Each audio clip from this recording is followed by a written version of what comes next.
Okay, welcome back. So before the break, we were discussing 3D trigonometry, and we dealt with vertical and horizontal planes. We're going to extend that a little bit now to include inclined planes. So what is an inclined plane? Let's take a look. Okay, look at this diagram where we have A, B, C, and D. So we've got two vertical planes, the two blue planes. So I can separate them because remember each of these planes will now give me right-angled triangles. So angle ADC, triangle ADC is a right-angled triangle, that one, okay? And similarly, triangle BDC is a right-angled triangle and right-angled at D. So those two triangles are right angled because the vertical plane is perpendicular to the horizontal plane, so it produces that 90-degree angle.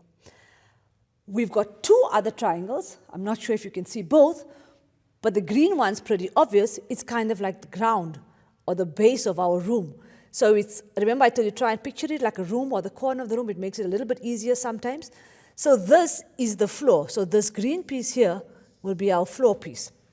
Okay, so basically it looks like this. And as it stands, it's not necessarily a right-angled triangle. It depends on whether it's a corner of the room or whether there's some kind of a mass. So we cannot always assume that the angles are right angle. It may not be a corner of the room necessarily or not be a perpendicular corner. So usually this triangle on the base is not a right-angled triangle, and we'll have to use our trig rules to understand it.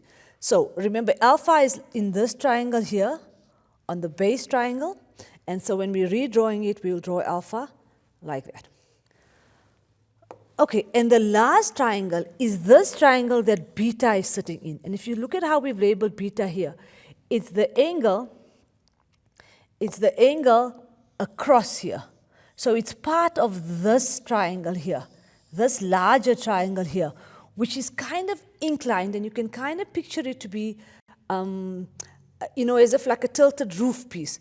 So this triangle, ABC, is in the inclined plane, and beta belongs to this triangle here. And remember, this triangle A is quite different from alpha and theta. It has nothing to do with alpha and theta because it belongs to a completely different triangle, as we will see. Okay, sometimes it does help to make an actual model of a 3D plane, of a 3D diagram, just so you can kind of look at it and, from all sides and understand where the right angles lie. Okay, let's continue.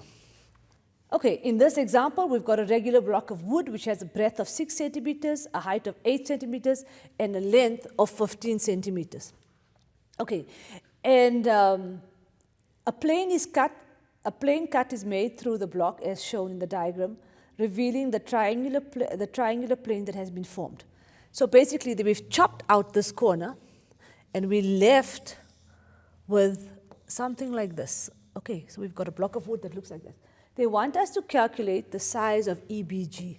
So EBG is part of this inclined plane here, and this is the question they want us to find.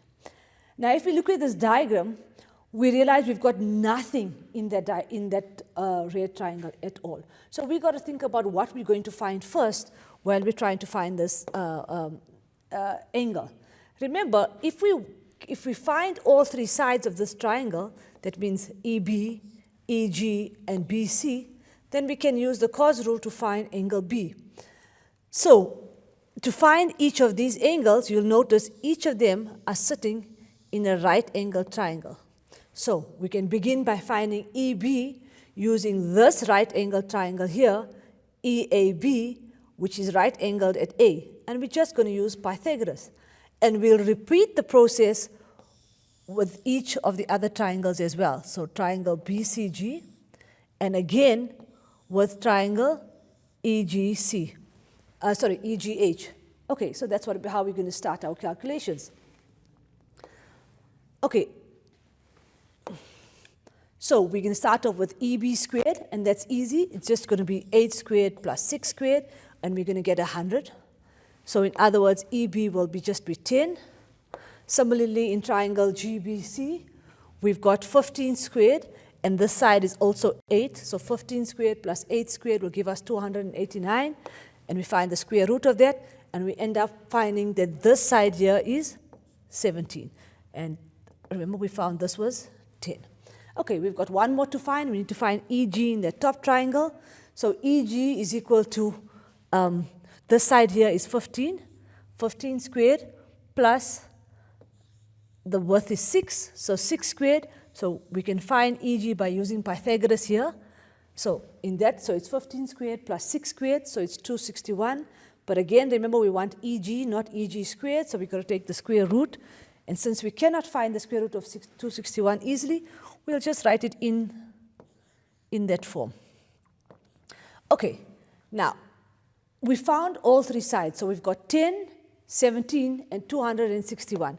Now, we've got to use Cos Rule to try and find this angle. So because we want to find this angle, we're going to use the side across it as well. Remember, that's what we're going to use. We're going to use the V pattern here to write out the Cos Rule.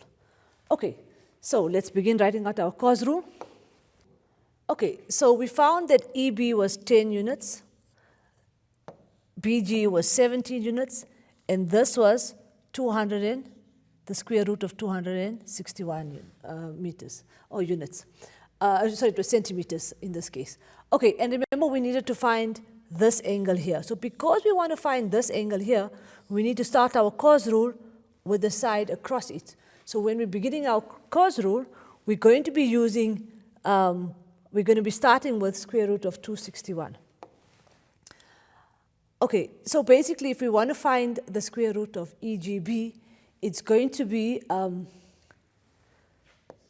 square root of 261 is equal to, and then we're going to use this side squared, so 10 squared plus 17 squared, and then the angle between the two of them. So it'll be 2 times 10, 17, and the angle between them is angle EBG. So the cos of that angle. Remember, because we wanted to find out EBG, we had to start the Cos Rule with the side across from EBG. Okay, so rearranging this equation, we've done this a lot of times in the previous sessions. You should know that it's going to be 17 squared plus 10 squared minus 261 over 2 times 7 times 10. What's left now is, remember again, because we're using Cos Rule, we need to use our calculator to find this. And in order to use our calculator to find an angle, we've got to use shift cos. So basically, we've got to have that. And if we plonk that into our calculator quickly, we should have, so we want to find second function cos, and it's going to be 17 squared minus 10 squared, plus 10 squared. Let me just correct that. And then minus, and the square root of 261 squared is just going to be 261. And at the bottom, we've got 2 times 17 times 10.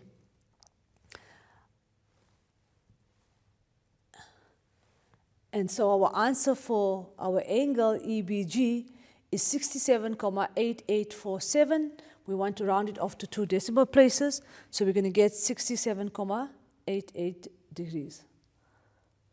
Okay, we're going for a quick ad break. I'll see you just after this.